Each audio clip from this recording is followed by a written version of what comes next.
Hi, everybody. Welcome back to the Small Business Sewing Podcast. This is Kathleen from Sunny Mountain Patterns and Branalyn and Dailey from Dailey Sews and Stuff.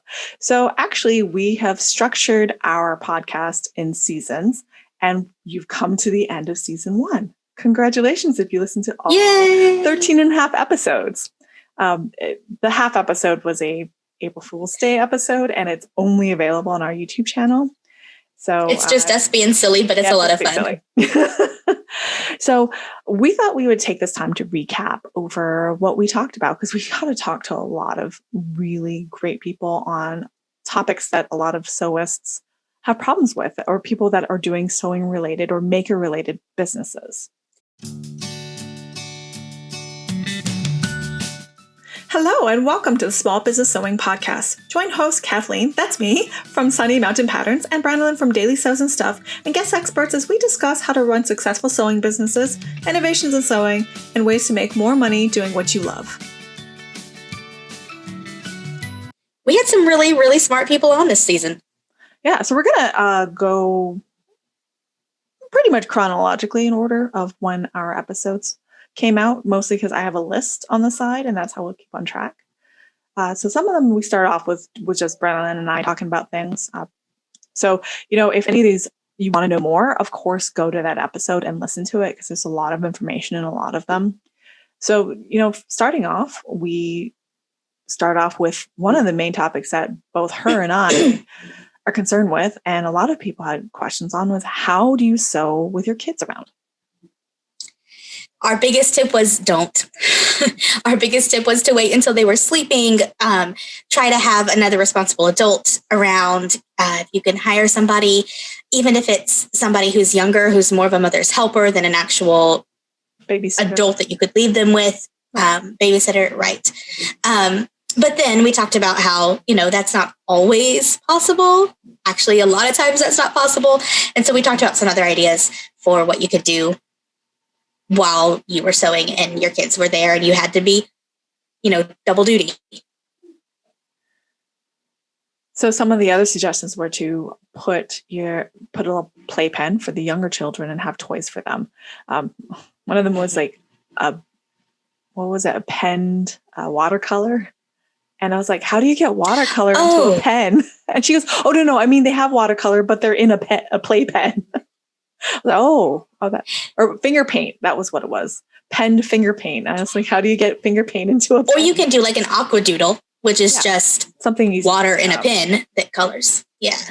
But what I've also been doing was I had an option where I had a bounce house and I put in my carport, and I had one of my kids' friends, who you're probably talking right now.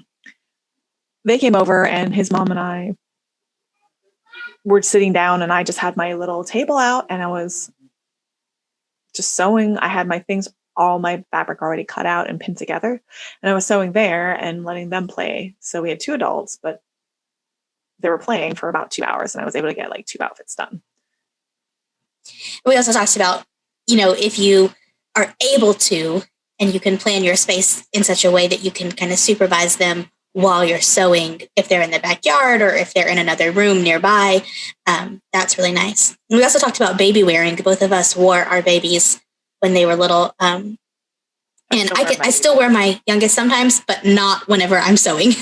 No, because they can actually reach things now. But when they're little, you can carry them if it's safe to do it, or front carry, and you're not doing things that they could get like cut with, like you're not using a rotary cutter or something. Right. So of course it's age specific and child specific on whether or not they'll docilely just sit there, or if they're going to flail around and try to bite you. Right. Which has happened. So there's some options, but the best option, of course, is... I got a lot of hair pulling. Yeah. But the best option is unfortunately, to wait till they fall asleep. So, but... Yeah. The conclusion. We had a lot of other ideas about it. We had a lot of other ideas about times that you might find, carve out a few minutes in certain places, and other ideas about how you might still juggle 2 things. But that was kind of our main points we just went over. Right. So it was finding pockets of time and being efficient. So have an efficient layout. Make sure you know where all your tools are. Be organized.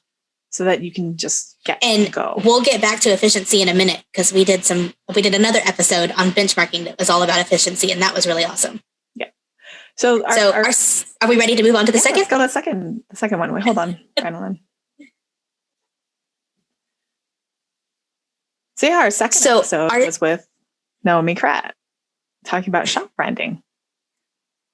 And that was our episode where we had major technical difficulties, and we were laughing so hard when we finally got the recording going. But we had so much fun with Naomi, not just because of that. She is really, really smart, and she really knows her stuff when it comes to branding. She has her own group where she puts a lot of time and effort into lots of stuff about branding. But she came and talked with us about things like consistent color schemes, about font selection, and all the different things that fonts can mean. And then we ended up having her. We ended up having her back towards the end of the season that we'll go over later. Yeah. But she just had some brilliant ideas. So we definitely encourage you to go check out the Small Biz, which is BIZ or Z if you're Canadian like she is.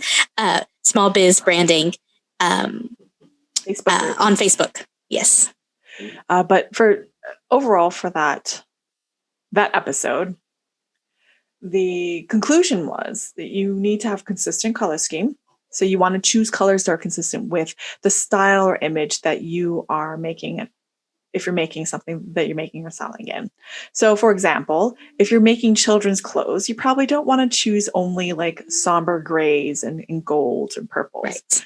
If you're making something that's supposed to be like a high-end wedding dress, custom-made wedding dress, you probably don't want a brand that has bright pinks and oranges and yellows, because that doesn't convey the same level of luxury that a custom-made wedding dress would. Similarly with the font. Yes. Like we talked about the fonts. Right. We talked about the fonts matching that too. And then we also talked about the like your prices would need to reflect that as well. That, your branding is a very cohesive thing that involves a lot more than you first start thinking about. And we also talked about how your photos being consistent really plays into that. And so that's what she came back and talked about in the later episode. And oh my goodness, I just edited it today. It is amazing. She had such great things to say. So yeah, back to the pricing thing, a lot of people go, I don't want to charge too much. But the thing is if you're making something that's heirloom quality, say a handbag that's handmade, hand sewn, top grade leather, what do you want your price to convey? Are you going to charge $50 for it? Will somebody go, maybe this isn't even worth it because it's so cheap?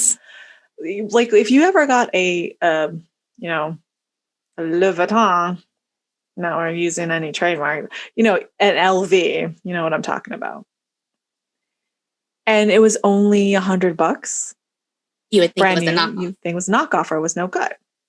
So similar idea. You can build up your brand image with the pricing. I mean, don't go crazy on it. No one's going to spend $20,000 on it.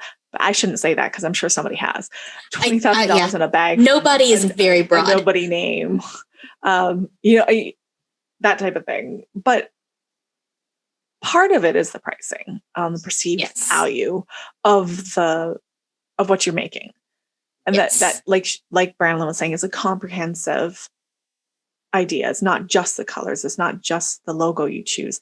It's the words you choose to use. And Naomi talked a lot about being true to your voice. You don't want to sound fake. Right. We talked about how I say things like fixin' to because I'm from Texas and that's what I say. And, I was taught in school to write much more formally than I speak. And while in certain situations, that's what needs to happen, when I'm writing for Daily Sews and stuff, I can be that less formal self that I am when I speak, when I write. Right.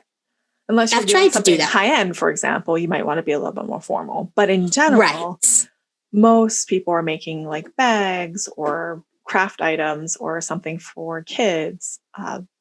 They don't need to be so formal. You want to sound natural.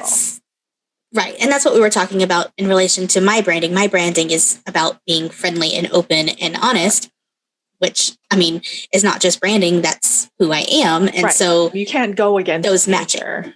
Mm-hmm. You don't want to sound like Branalyn would do horrible trying to sound like a car salesman. Yes. Or sales lady. That's not. I am not a salesperson. In past jobs, that has been well established. I'm not good at it either. I'm like, no, really, like this is not the car for you. You don't need that. It costs too much money. No, honey, your car works fine. Why do you need another car? Like, I would be bad too. Anyway, so all of that's encompassed together. And if you want more details on that, because that's actually been our most popular episode so far, do listen to the whole episode. It's very good, even though it's been condensed and abbreviated because we had to re-record. Yeah. We're still very sorry about that. You're so sorry. I'm sorry because I'm the one who messed it up. Okay, so that was episode 2. Episode 3, I think it was a solo with Branalyn and I, where I talked about benchmarking because my degree is actually industrial engineering. So, and may I sum up? You go ahead and sum up. I think that was better than me saying it. When you go through the Chick-fil-A line and everything runs smoothly and you know exactly where you're supposed to go and the workers know exactly what they're doing and you get through that hugely long line faster than you ever thought possible, I learned that that's because of benchmarking and that's because of industrial engineers. And that's why you need to listen to what Kathleen said on that episode, because that's how you can make your work just as smooth. That's essentially benchmarking is looking at what other people are doing to solve a problem and seeing what their processes are and trying to apply it to yourself.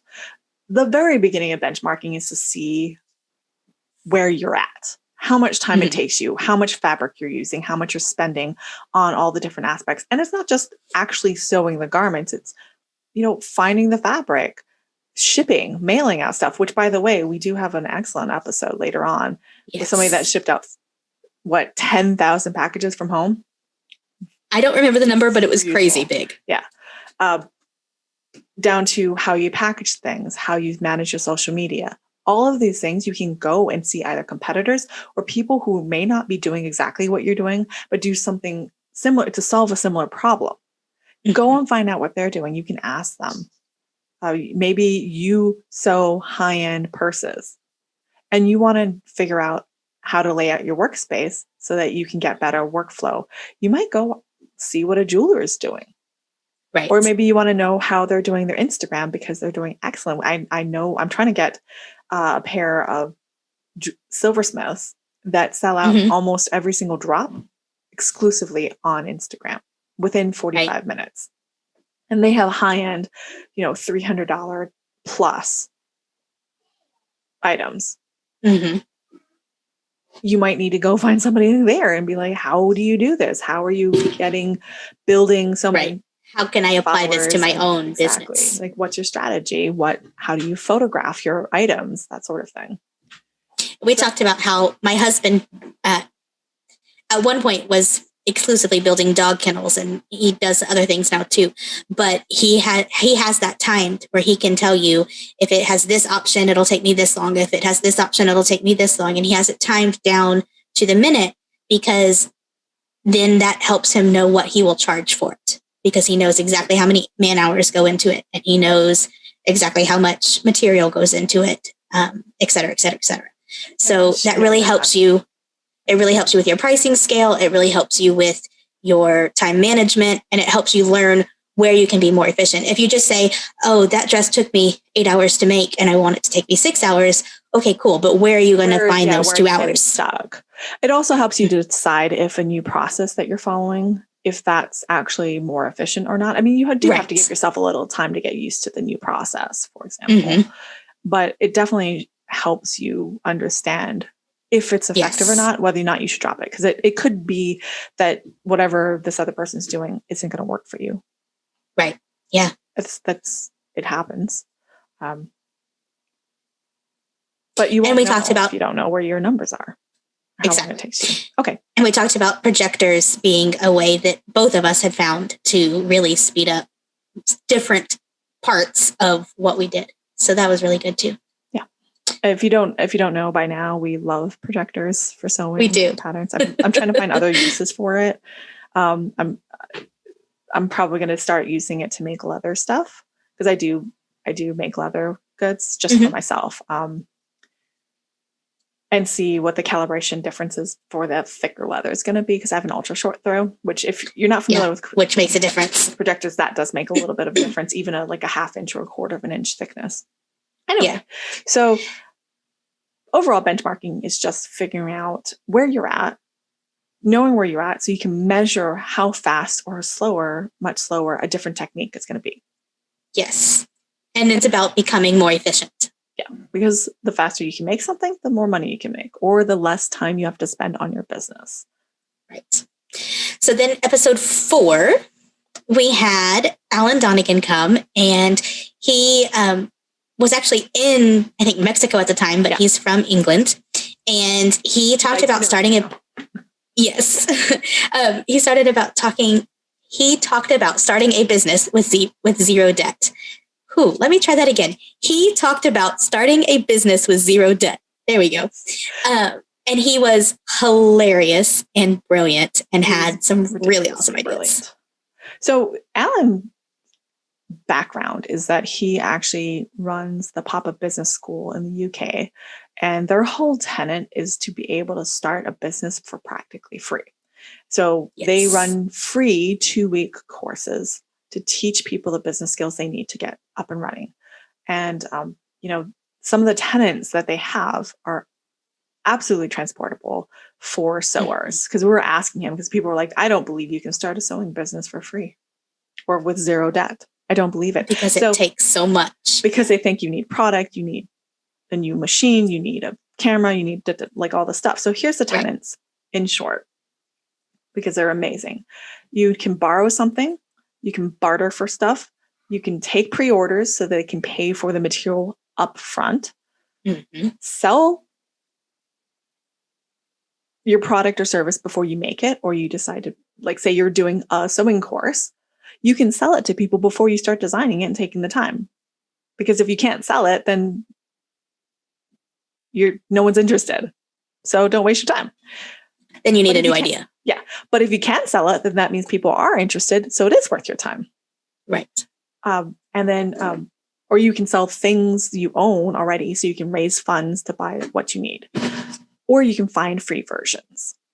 So some of the examples he had were amazing. Like one of them was somebody wanted to record, she was a musician and wanted to record an album. And she's like, but it costs so much money to rent audio technicians, and you have to get a studio. Well, they had her ask the local music department if they could borrow their studio space at a university.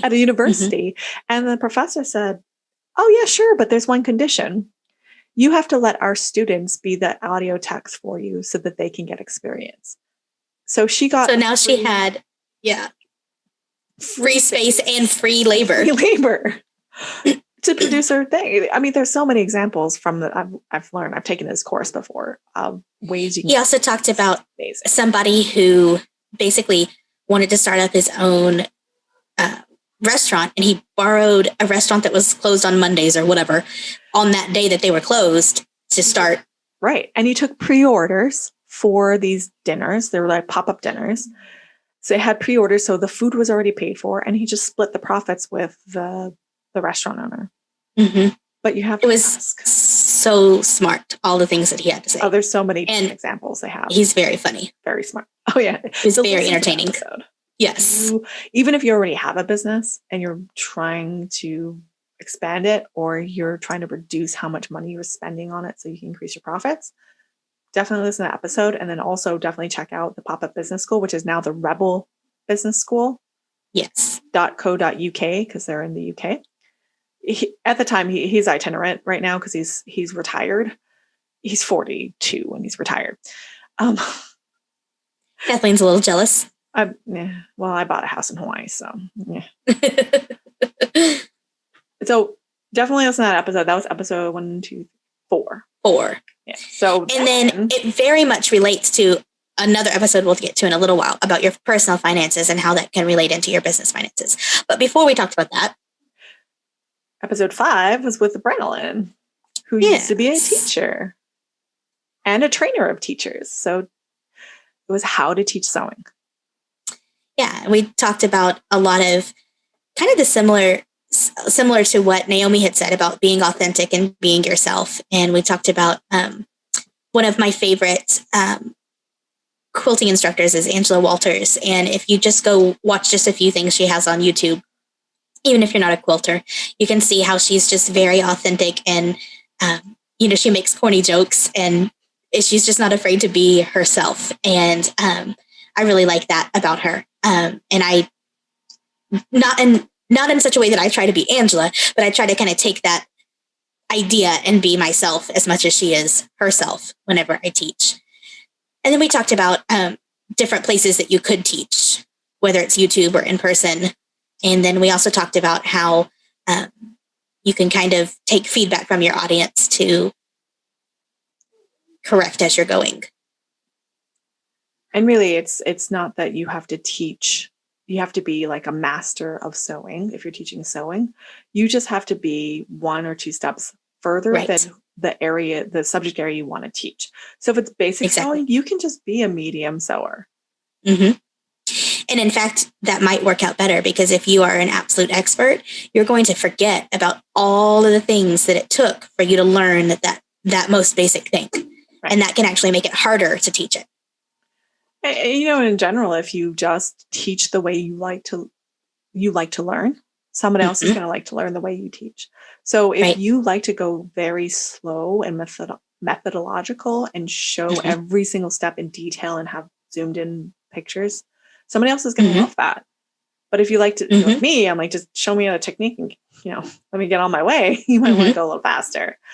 I have to say that. And we talked about how on our 2 YouTube channels, we're very different in that way. Very different that channels. I show those slower steps. I go more in detail because I love detail, and that you are not someone who you just want to know the overview. And so you teach the overview. Yeah. Overview is not really the right word, but just like hit the main points. Yeah. Here's how to do it. Now get out. Yeah. It's like, what was that? Anyway, it was Walter, one of the puppets from Jeff Dunham. Yes. Walter's like, I could be a greeter. Welcome to Walmart. Get your stuff and get out. Yes. Pretty much.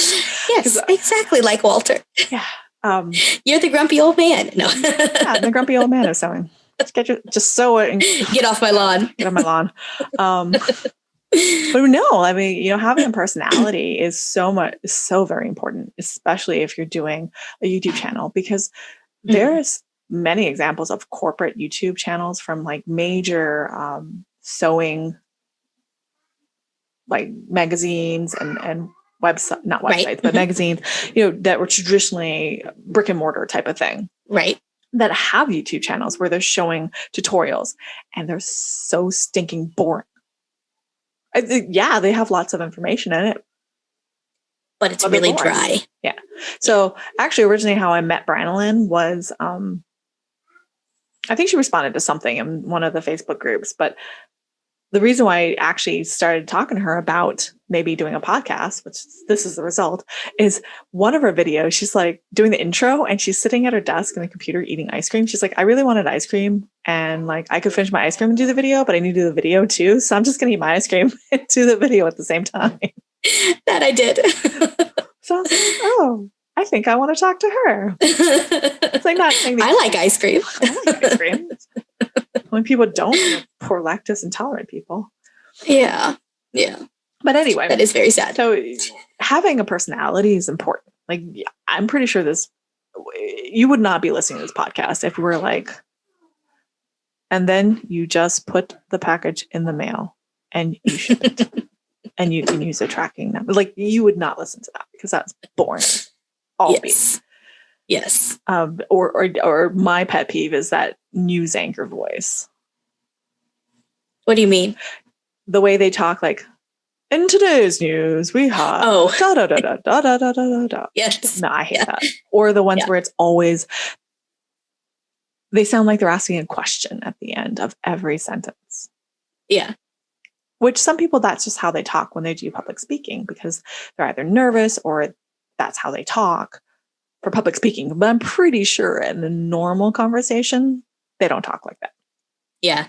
But it can be hard when you first start teaching, whether in person or on YouTube or however it is that you're doing it, to feel comfortable enough with yourself to not do those things. And so sometimes you just have to get through it. And we talked about how, I think it was actually with Alan Donegan that we talked about this, but sometimes you go back and you look at your early work and you go, oh my gosh, that was so bad. But you just have to get through that part and be willing to learn and grow to get better. Yeah, I think Alan Donegan has a very similar saying as as Angela Walters. She says, "Thank you. Finished is better than perfect," and he says, "Done is better than perfect." Yeah. So going on to, because we stuck on that for a while because we love talking about it. Episode 6 was. I think we just love talking. Yeah, we do. That's why we started this. Was shipping massive amounts of packages from home with Josh Schwartz. So just brief rundown. Like, nobody in the sewing world would probably know who Josh Schwartz is. He's a lead guitarist for a small regional East Coast regional band that had a huge.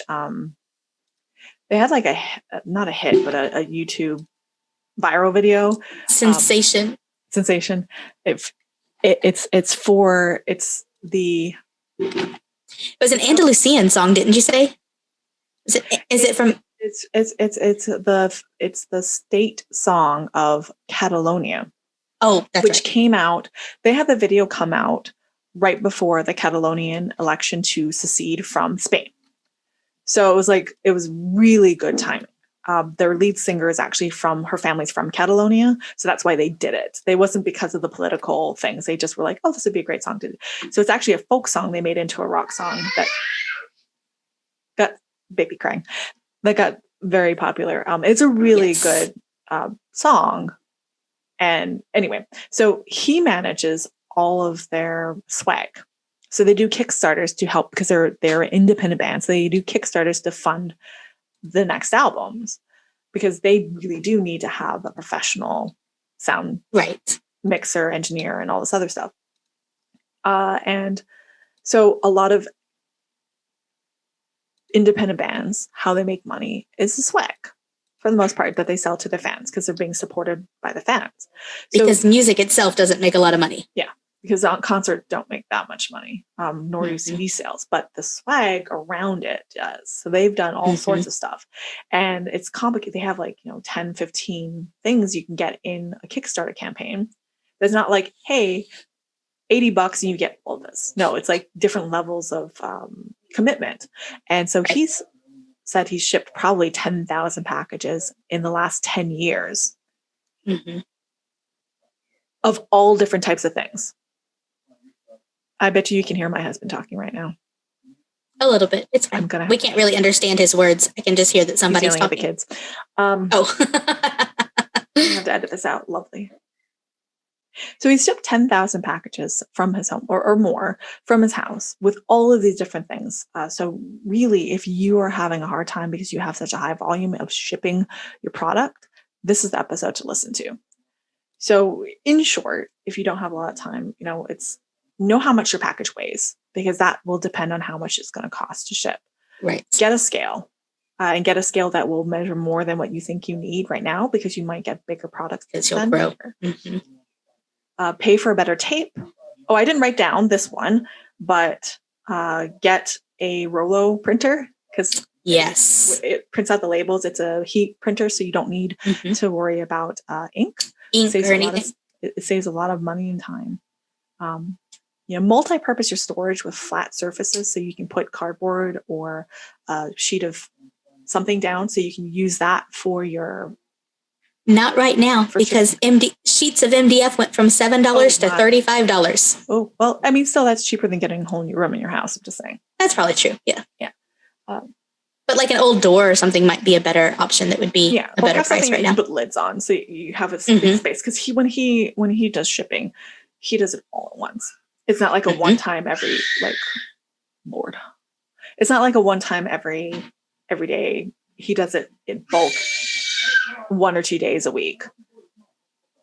Yeah, he talked about doing things in bulk a lot, and he talked about having enough things on hand to be able to do that whole big bulk at once, and then, move on to the next time.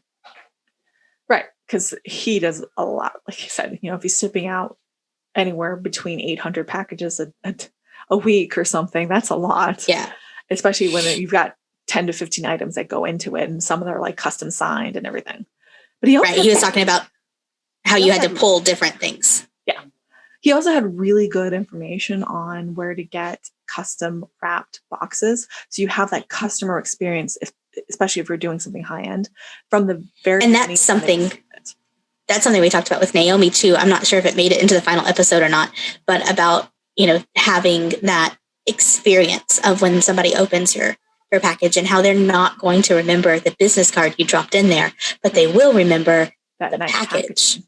Right. So it's something they can be excited about, especially if something like Instagrammable. So they can be sharing. They're like, oh, look, I got this in the package. Like, oh, there's the package. This is how it came out. There's your advertising. There's your advertising right there. So that's what his goal is to have an experience. And y'all, I'm so sorry. It is noisy. I've got a little dog next door that just moved in last week that's yapping.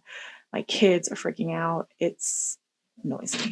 I'm sorry. And we're doing this late at night for me. It's not late at night for her because we're 5 hours different. And this is the only time we've had to sit down and do it, and everybody's moving. And okay, anyway, so end of apology. It's just this. It is what it is. And then, he also talked about in conjunction with that Rolo printer. He talked about Pirate Ship. I'm guessing website is the right word there. Yep. Company website, whatever the right word is, and how it will talk to that printer and it will basically spit out everything he needs it to. And it's a really awesome program to meet his needs for shipping. It also, I think, gives you discounted shipping as of the time of recording. And it's great for streamlining and getting discounted shipping. But he also said, as far as discounted shipping, that USPS often increases their prices at certain times of the year. And so to know not the price when you look at what prices will be, but what the price will be when you ship. So it might be different. Especially if you're getting pre-orders that are getting prepaid. So you need to know upfront how much it's going to cost. He also, I think, he charges a little bit more than the shipping because it has to cover the packaging as well. So shipping and handling. Yeah. Although it does make me laugh when you watch those infomercials. They're like, oh, you can buy the second whatever. You can also get the second whatever. Just pay a separate fee. And you're like, you mean buy a second one? Is that what you mean? Yes. I think what they mean is a separate shipping and handling fee, but they are suggesting you're getting it for free. Anyway, that's not what he was doing at all. So, I mean, if you have to ship a lot of things and you're drowning or up to eyeballs in shipping and packaging and you can't keep up with it, definitely listen to that episode because that will help you. Or if you're not drowning yet, but you want to be shipping more, listen to it so you can kind of set yourself up for success. I'm thinking of people who are shipping fabric. I'm thinking of people who are shipping garments that are completed. I'm thinking of people who are shipping like a paper pattern, if there's anybody that still does that. There are people that still do that. So, a modelist creative does, but she's in the UK, and I can't convince her to send me one of her patterns in PDF. I mean, not in PDF. And like she does block fitted blocks, but those are only printable, unfortunately. Only printed. She prints them and mails it to you. Right. She has her reasons, and I've talked to her about it. Anyway. So episode 7. Okay, though, go buy from her. Okay, so episode 7 brings it back to the finance side and managing your own personal finance. I know a lot of people who are sewers or crafters or makers are all like, but I'm a creative. I'm an artiste. I cannot worry about the money. If you're running a business, you have to worry about the money. Mm-hmm. So we talked with Mike Cavaglione. I don't even mess up his name, so I just call him Mike. His name is Mike Cav. Who runs Average Joe Finances. He has a podcast too. I've been on, so I actually know him. to head him on.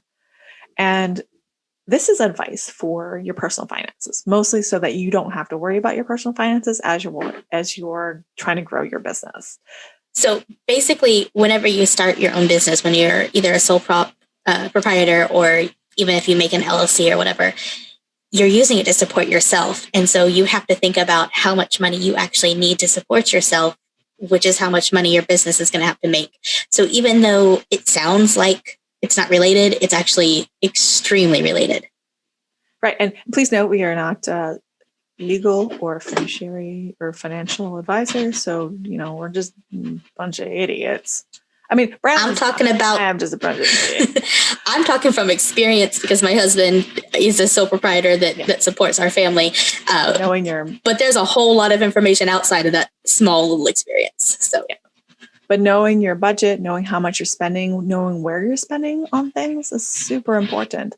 And I know it sucks. It sucks to go sit down and go through to make a budget. A lot of people hate it. But I'm going to tell you, go back through your old credit cards, see what you spent your money on. You will find things you're like, why the heck am I still paying for this? I don't even use it anymore. Like, why am I paying for a gym membership? I'm not going to the gym. Save yourself $25 a month. Yeah. My husband and I just bought a house, and just, was it yesterday or the day before? I can't remember now. My days are all blurring together. But very recently, we sat down and looked at, okay, this is going to be our new house payment. This is going to be our new projected utility payments. Let's sit down and really plug in all the numbers and see where we are. And it is not fun. And there usually ends up being an argument over something stupid. But it's never the same thing. It's always about something different each time. But, it's just really, even though it might be uncomfortable and frustrating for that little bit of time, it saves future fights and frustrations, because then everybody knows exactly where money is going and how much you have left, and that sort of, in the month, and that sort of thing. We also really talked about knowing yourself. Like, are you a spender or are you a saver? If you are a saver and you're married to a spender, how you talk about finances with each other, because unless you're living by yourself, you've got other people involved in the finances. So knowing how to talk to them or how you will react when they talk to you is a huge component on being able to manage your finances. Yes. Because a spender a lot of times is like, well, why are we holding on to this? We should just enjoy it. And if you're a saver, you're like, no, we need to save this because we need an emergency fund. What happens if the tire goes out? The spender would be like, oh, well, put it on the credit card. And as a saver, that might give you highs. Yeah. Well, and we talked about too, like so for example, in selling our old house and buying this new house, we ended up with a profit of money that we can spend on getting the new house totally ready for us. And how, to me, that means that we're going to allot every single bit of that money. Even if it's not actually spent on it, it has a specific, like, this is where it's going to go. And for my husband, he's kind of more like, okay, we have all that money. We're just going to save as much of it as we can. And whatever, like, we're just going to save it. And I'm like, but no, it's got to have a home. Yeah. But the thing is, saving is spending. It's spending on your future. It's buying your future self peace of mind or extra security. Right. And so, I don't know, it would just, very different personalities and ways of thinking goes into that. And so it can be really hard to talk to somebody else about it. But I promise that like one or two uncomfortable conversations totally saves a lot heartache later. And once you get that squared away, you're not worrying about whether or not you can pay your mortgage. Right. You know how much your business is bringing in. You know if your emergency funds will cover your living expenses for a little bit versus just wildly spending and you have no idea. It's not like a rush of money bleeding out or hemorrhaging. And there's certain things like when we were putting in how much money we've been spending on groceries, and I was like, are you kidding me? Like, that number seems insane. But it's not really something, I mean, yes, you can buy less name brands or whatever it might be, but there's not really a whole lot you can do to eat less food necessarily. Just quality of life is also okay. I have 3 very young children, and making them eat less food is without whining and complaining and driving me crazy. So just knowing like, okay, that is how much we spend on groceries. We just have to accept that that's how much we spend on groceries. There might be somewhere else you don't value that you can stop spending money on. Exactly. That's what I was trying to get at. For example, if you got a TV and you're paying for cable, but you also have Netflix and you have Hulu and you have all these 3 other subscription services. Why? You can be appropriately, look, 100 years ago, we made it just fine without TV. Okay? Just letting you know. So you're not going to die without it. If you would, we say that, but we've also, it's interesting to know. We say that, but we've also talked about how both of us will totally resort to screen time whenever we need to get some stuff done. But we totally understand. Like PBS is free. That's true. So all of these things, you have to look at what you value. If you don't really watch that much TV because you're busy on the internet or you're busy working, your kids don't care, like, why keep it? Save yourself the $75 or $100 and whatever dollars and just stick with the internet. Yep. If you've got subscription services to a magazine that you don't like or you're not really reading, it's just piling up because you don't have time, you can get the magazines at the library for free. So see if there's free options that you can get that are legal. And although not everybody has free library options. If you do, you might think about that for your entertainment, for your books, for magazines, and free up all that cash and that space. Donate the old magazines too, by the way. Right. Anyway, that's to get on my. But we had like where we lived before out in the country, it was we didn't have a free library, but it was $5 a year. So really, I mean, it's still pretty very good, cheap, and it's for what you're getting. So anyway. So then episode 8, we had my husband, Robert Dailey, and he talked about how and when to hire help. And one of his big things, one of the things that he says all the time is to know your numbers. And so that very much relates to what we were just talking about with our personal finances. You have to know how much money you need to be bringing in, and you have to know how to bring in that money. And if you're going to hire somebody, you have to remember that you are your first hire and you have to pay your family first before you can pay somebody else. So knowing your numbers and knowing exactly how much money you need to make to cover paying the second person is absolutely essential. Well, that also ties back to our benchmarking because Robert was talking about how he had to know how much time each step for a particular product took, so that he could see if he's hiring an actual W-2 hire, meaning you're paying them a salary, you want to make sure that they're being effective. Are they worth it? If it takes them 3 times as long as it takes you to make it, and you're still paying them per hour salary, it's going to cost you more. Right. Or their quality's not good. So, and we did discuss that there's, those W-2 employees that you pay by the hour, and then there's people that you contract that maybe do a specific task for you or a specific job for you. And then there's people that you outsource. Like for Robert, that's a bookkeeper.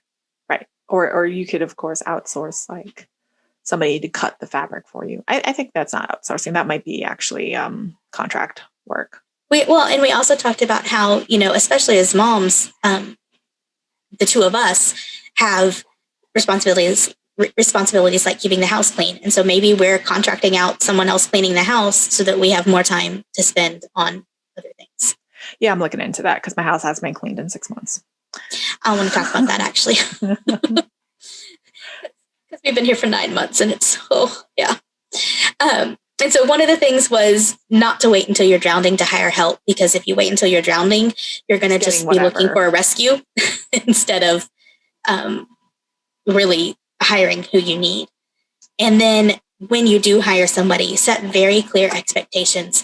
Have already do that benchmarking already before they come in so that you can have really clear procedures and expectations and communicate those really well. And then, they're a different person. And so they might do something a little bit differently, and that might be okay. But you need to have all that legwork done right. first, so you know. You have to know, hey, if I want my fabric ironed only along the longitudinal direction, only one direction, like you need to make that clear to the person you're hiring. There's some like legal definitions between an employee and a contractor, and there's things like you can't tell a contractor how fast to do it, or when to do it, timing, or how to do it. You just tell them what you want done. Exactly. But please, if that's the case, go ahead and consult. Oh yes, competent legal help, not us. Yes, it's just to cover our butts. Anyway, so and then this is a very broad overview. Yeah, I think the last thing that was really useful from that is that an employee can earn trust by proving that they can do a process competently before you start adding more onto what they can do. So, let them cut the boards first before they start putting together the roof. Well, actually, what Robert starts with is first you learn how to clean the shop. Yeah, it's useful and important. And then build on top of that after they've proven they can be competent. Unless, of course, you're hiring someone that's like a master craftsman or a master sewer. Right. Like that would be ridiculous to have them clean your sewing room. But somebody that's just like lay and hasn't done anything, you just hire them on to be an extra helping hand. That might be a good idea to their level. Start with the basics. Yep. Yeah. And then, episode 9. That was a really good one. It's building a Facebook group with Lily Lou. She has at least one Facebook group of over 53. I think it's 57,000 now since we talked to her members. It's but she has a whole bunch other ones, so she has more experience than just one. And if you want a Facebook group of customers or fans, this is the episode for you. Yes, because we were trying to build ours, so we asked her all sorts of questions. We did. And she talked about some things that I never would have thought of, like whenever you have somebody answer membership questions to join your group, ask for their email address so they can be added onto your email list. Like never would have occurred to me, but it's brilliant. Because now Facebook doesn't show everybody in your group your posts. I have seen it where I've got more than 300 members in my group now. I'm going to brag a little bit. It's really not that big compared to some of the other designers, but it will tell you, Facebook will tell you how many people were reached, and it was like 57 people. Yeah. So I'm getting not even a third of the people are seeing it. Yeah. So an email address definitely helps. I mean, you can't force them to give you an email address, but you just be like, hey, if you like to get updates outside of Facebook. No, you can't force them, but it's helpful to ask. And a lot of people don't seem to mind giving it to you, but how do you even know until you ask them? It didn't even occur to me to ask until we had this conversation with her. Yeah. Another tip that she had was in the description, right? We help blank, blank, do blank. So that people who are joining, because you only have a couple of seconds to get their attention and get them to decide if they want to join or not. You want to tell them what is in it for them to join. Because actually I joined a Facebook group for Sewers. It's Fluff Love Sewing. I have no idea what they're actually supposed to be about. So Fluff Love started with cloth diapers, and it started with sewing cloth diapers, and then it kind of grew into more. But Fluff Love has really crazy strict rules about what you can post. I posted a picture, and I was like, "Hey, do you like the light and airy photo, or do you like the dark photo? This is what I made." Yeah. And I'm sure you got trouble for that. It was not on topic, apparently. I don't know what's on topic. I posted something that was a picture of my craft room talking about how I had used a sewing tool in a different way to solve a problem, and I got in trouble because it wasn't about sewing. Interesting. Anyway, so you definitely want to have it descriptive. Name it something descriptive. So don't just be like Fluff Love, because nobody knows what the heck that's for. Fluff means a cloth diaper. Like a fluff butt is a cloth diaper butt. Oh, okay. I didn't know where that comes from. She could have called it. It could have been better if it was like cloth diaper and cloth diaper sewing group or something. You can do Facebook Lives to help bring more. Have members share with other people that might want to join, and then Mhm. also have what she said to have a Facebook page for your business, Right. because that is search optimized. The search engine cannot search through Your group, your group, a private group. a private group, which is normally what you have. You don't want to have an open group, which just anybody can join, because then you have all Right. sorts of interesting people. So do lives through your page. I've done it once. I think I screwed it up. I need to practice more Yeah. to generate more interest. And then she's like, you can have it record using a screen recording, like I think I use I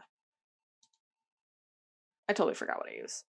It was like I use OBS software to do OBS screen recording.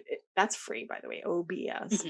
And screen record while you're doing it, and you can chop those videos up into like all sorts of things, like Instagram stories and Facebook. What do they call them? Reels? Reels. I don't know. They keep changing the name, but you can use all of that. Not only just having done it for the live. I think, Branalyn, you've done YouTube lives. I have. I think Mark go to Scout. Some people are very successful at it, and some people. I have done a couple YouTube lives, and it's hard.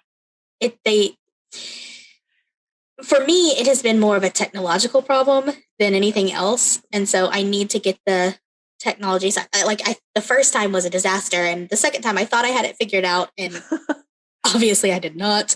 So that is something I need to practice more. But they can be really, really nice for getting feedback as you're doing something. Yeah, somebody can actually ask you a question, and you can stop and answer it rather than answer it in a comment later or whatever. So speaking of, but I've done them on. I've done them on Facebook too, on both my page and in my group, and they tend to be really, really short, and like 15 minutes. No, like 5 minutes. Really?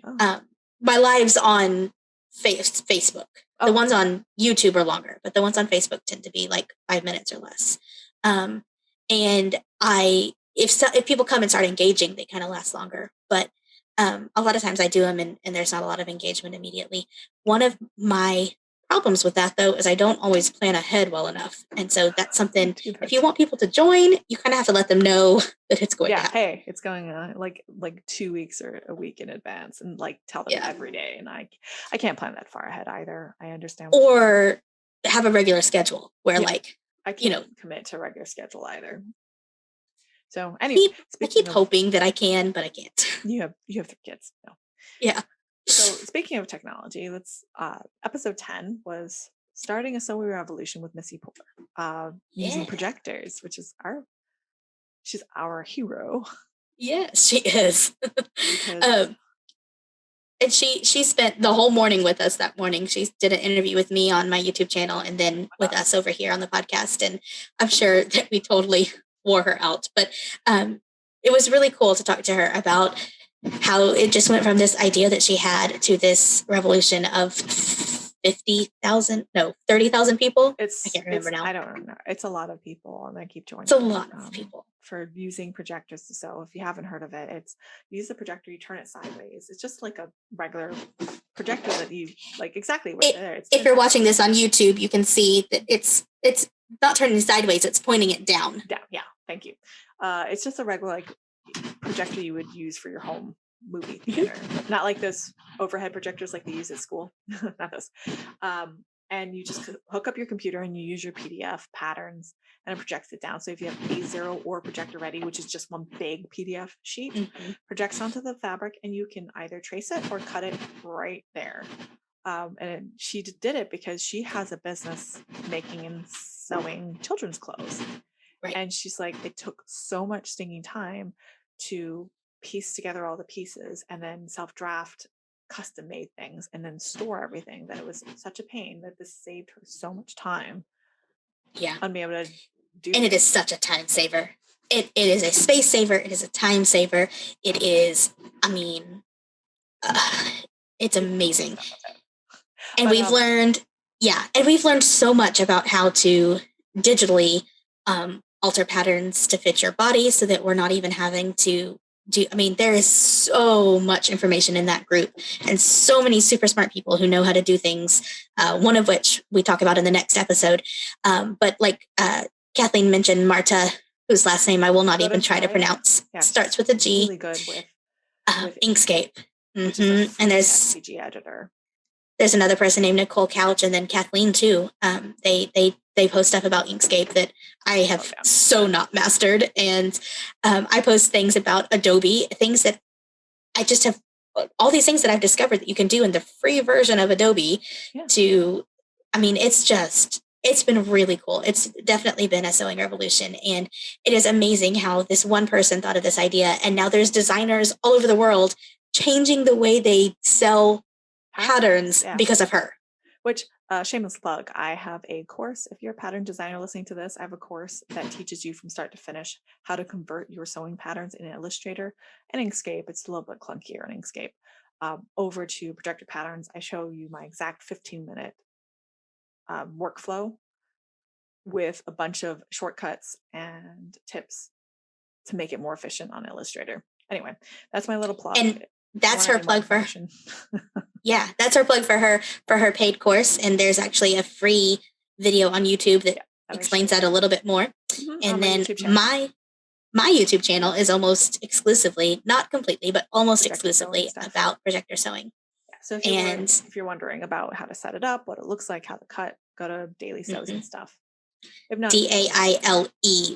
Yeah, because you always forget to say that. It's spelled differently. I do, but that's my last name is Dailey. So Dailey Sews and stuff. What Missy did was she found out about this idea of using a projector to project the pattern. Somebody was trying to custom make a projector, and she goes, why can't we just use a regular projector? So she bought a whole bunch of different projectors on eBay and tried them all out to see what worked. She was doing them new on Amazon so she could return them. Okay. So she's trying a whole bunch out to figure out which ones would work better and what specs, what distance, and then the thickness of the lines for the patterns and all this other stuff.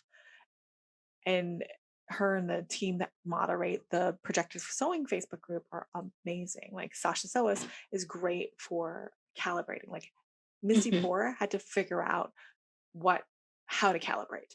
It's not just okay, yeah, I got a 1 inch square. Okay, that's 1 inch. Like there's a little bit more that goes into it. It's not super complicated, but there's a little bit more than just getting a 1 inch square and measuring it out and figuring out. And she was on her own figuring this out, but now there's that group that is such a great support. So then also from that group was our next guest on episode 11 with Charlotte Curtis. I'm trying to rush this along because I want to watch Sumo. It's on at 6:30. Because you want to watch what? Sumo. Oh, yes. It's the May tournament. So it is 6:30 at your house now, isn't it? Yeah. Okay. Anyway, so then we had Charlotte Curtis, who is a programmer, and we covered how programming and sewing kind of intersected for her, and she made something called a PDF Stitcher, which is a free program, and it takes the tiled printable PDFs and puts them together into one big sheet so you can use it on the projector. And she just created a new version, and you can find it at pdfstitcher.org, and it actually does so much more. Now it can look at the layers and change the size of the lines and just like so many cool things. Man, I should do that with my patterns because I've got A0. I should just have hers do it for me automatically and then import that into my Illustrator. Do it. It's so fast and easy.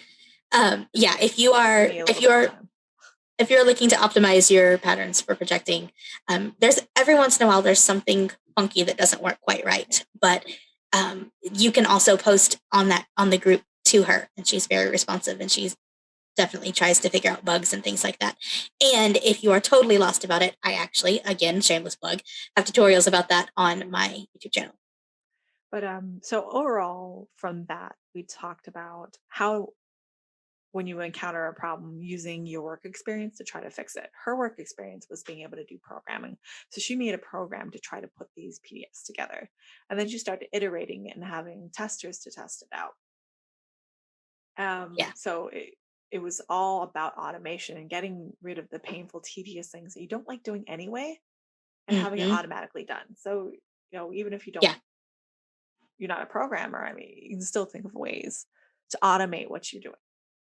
and think of what, I mean, I wouldn't think of programming intersecting with sewing, but it very much did in this case. So, there might be a skill that you have that you don't think about it intersecting with sewing, but actually it applies in some way that I'm not even thinking of right now to solve a problem.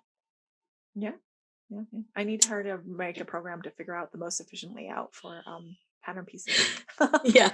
I asked her, she's like, I am kind of busy. So I know. I have a great mobile app idea, and she's like, I don't do mobile. Like, we don't have a tame. I need a tame programmer. Like, all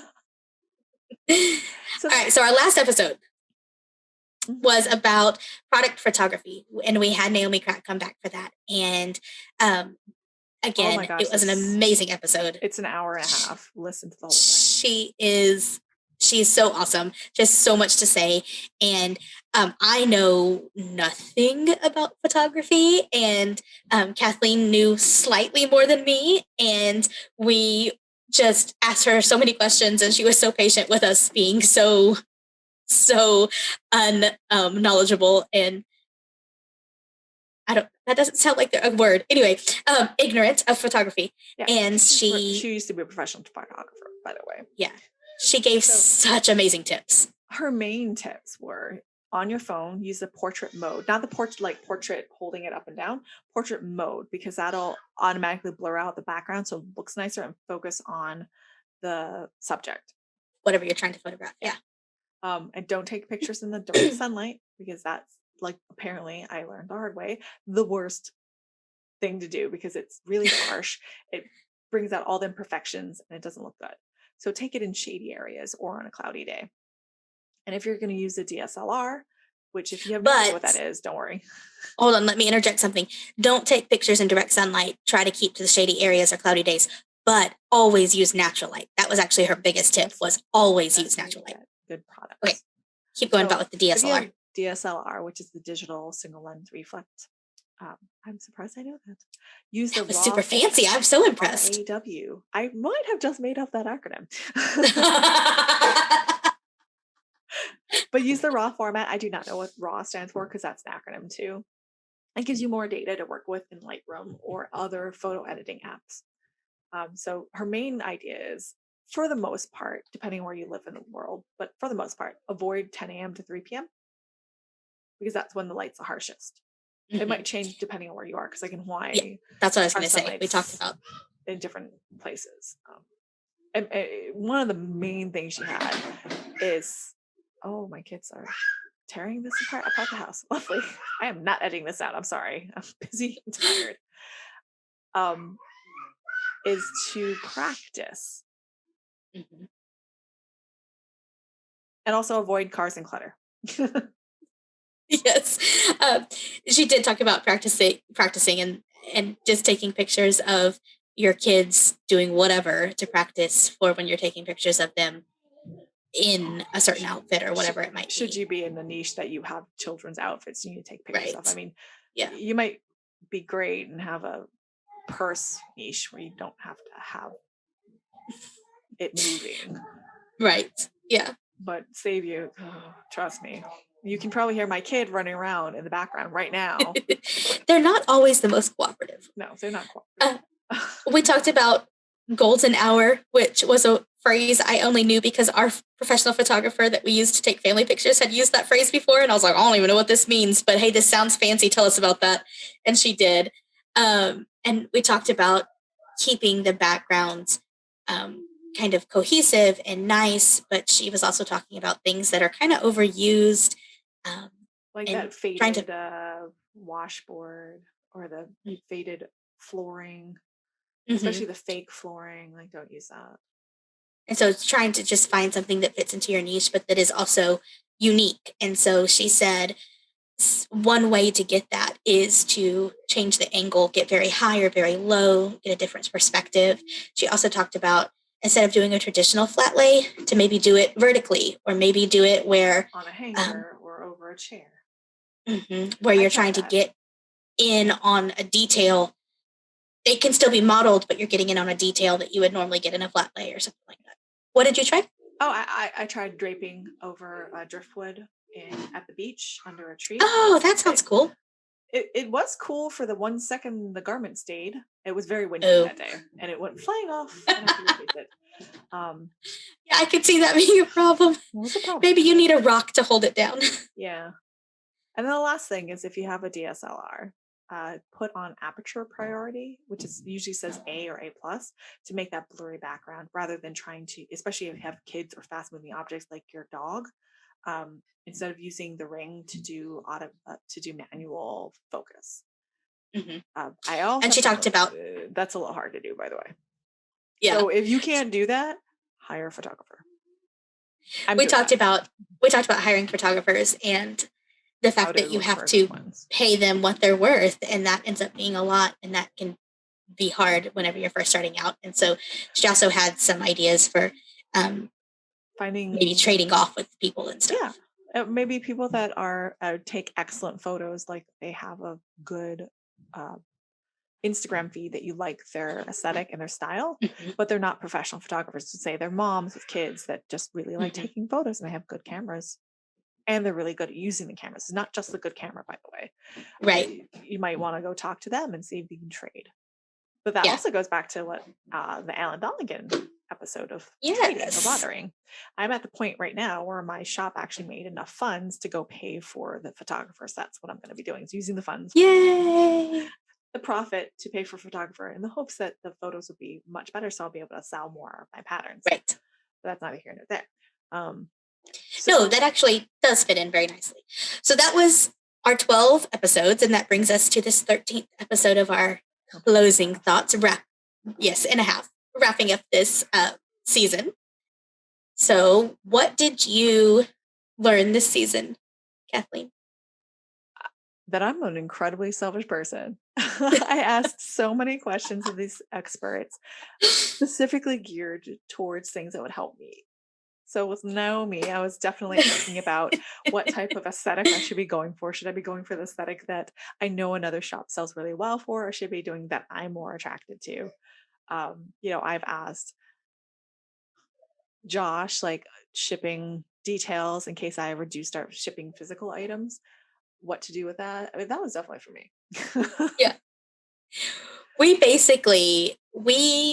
both are very new to a sewing business, and we needed to find out some answers. So we just thought the best thing to do would be ask these really smart people and record it so that we could, under the guise of a podcast, ask them all these questions. No, we're helping us out. Like in the episode with Lily Wu for the Facebook groups, we immediately started using that. We so did. So yep. You're just kind of along for the ride. Sorry, guys. But in that vein, if you have this is the end of season 1, but we do plan to have a season 2. We're kind of lost in the mess of life right now and exactly when that will get recorded. But we do plan a season 2. So if you have some ideas for episodes or guests that you would like to hear, let us know. For a good guest. Yeah. Like if you know Angela Walters, I think I would love that. Yes. Let us know on our Facebook group. And that's the Small Business Sewing Community. Tentatively, we have somebody from Paper and Spark who to come in and talk about pricing, because she's an accountant that also sews, that made a whole bunch of very highly recommended. I haven't used it though, but highly recommended by a lot of users. Yeah. Of Facebook group members. Spreadsheets for calculating, keeping track of your inventory and calculating how much you've used per item to figure out what you should charge. I don't want to get too deep into the people we've asked, because life happens, and that might not actually work out. But we do have plans. We have 3 or 4 guests lined up already, and we certainly need about 8 more at least to do another season. And we've got more ideas too, but we would love to be a little less selfish this next season and answer questions that you guys have. So definitely give us some feedback on that. Again, it's the Small Business Sewing Community Facebook group, where you can really communicate with us about that sort of thing. Or you can email us at the Small Business Sewing Podcast at gmail.com. We periodically check that. It might get it might take us a little bit though, because it comes to my phone, so I usually see it pretty fast. So I'm busy like also running 3 other things. Yeah. Anyway, but we've learned a lot, and we definitely love projector sewing. And that's actually where Yes. this whole podcast kind of started stemming Kind of off started. of, because we can see the potential of it saving people so much time and money, because you're not printing at a print shop, or you're not printing at home and having to waste all the ink and paper and the time to tape. Mhm. And the time, for sure. And then we kind of started with the idea of creating a course together. And then my life, Got in the way. like I said, we sold a house, we're buying a house. Yeah, and I'm It's just, studying, so it's a lot. But I might be Kathleen, buying Kathleen did find the time to create at least her half of the course that we talked about. And so you can go find that at teachable.com/Sunny Mountain Patterns School. It's 2 weeks. Yes, And it's a Patterns complete course. School. It's not the thing from Branalyn that's missing is how to calibrate your projector for designers that want to calibrate the projector. Yeah, I'm sorry. I did say half a course, but I was being silly. But it didn't come across that way. Yeah, it is a full course. Was not fulfilled. My commitment was not fulfilled. That is true. Course. Yes. But Kathleen put a ton of work into it, and there's a lot of information there. That speaking as someone who uses projector patterns, I would love to have to use a pattern from a designer that's taken that course, because Kathleen has amazing projector patterns. And so we have learned so much this year. Like Kathleen said, we very selfishly learned a lot and then decided to share it with you guys. But I want to make you choose, Kathleen. Which was your favorite episode? Which one helped you the most? I'm going to say right now, I think the photography one. Before we had that interview with Naomi, it would have been the Facebook group one with Liu Wu. But the photography really helped me decide that I don't have the skills to take good product photos, and that I do need to invest in a professional photographer. So I actually was able to get a professional photographer I know from high school, but she has given me a discount because I said, look, I don't want you to call anything. I don't want you to edit. I need all of the photos. And I know Naomi said that, photographers hate it when you ask for all the photos, but I said, look, this is product photos. I need to be able to pick and choose and use multiple different photos for different things. So I need it for social media. I need it for listing images. I need it for Facebook. So she's like, well, if you're going to save me the time, I can give you a discount, because I'm not having to spend the post-production time doing anything. I just come do the photos and then give you the raw files. Yeah. So I think for me, it's a really close tie between the Lily Wu episode where we talked about Facebook groups, because I did immediately implement things that she said. But also the first episode we did with Naomi Crab, where we talked about branding and being authentic, and that we did that right as I was fixing to start my website, and I haven't even officially launched it. It's there and you can find it, but I'll do an official launch a little later this summer, I hope. But anyway, what I was trying to say is I was just starting to write things on that, and her giving me permission, which sounds silly, but giving me permission to write the way I speak and be more relaxed with it came at a really good time for me to implement those things that she said. So our question for you, the audience, is which episode did you learn the most from? What was the most useful? We want to get feedback because we want to know that we're helping people too. As a podcast, we don't get a lot of feedback. So please let us know on the Facebook group. That's the Small Business Sewing Community. Facebook. Our page is a Small Business Sewing podcast, but Small Business Sewing Community is the Facebook group. So go ahead and chime in there. We're not super active right now, just we're so busy trying to. We are with life.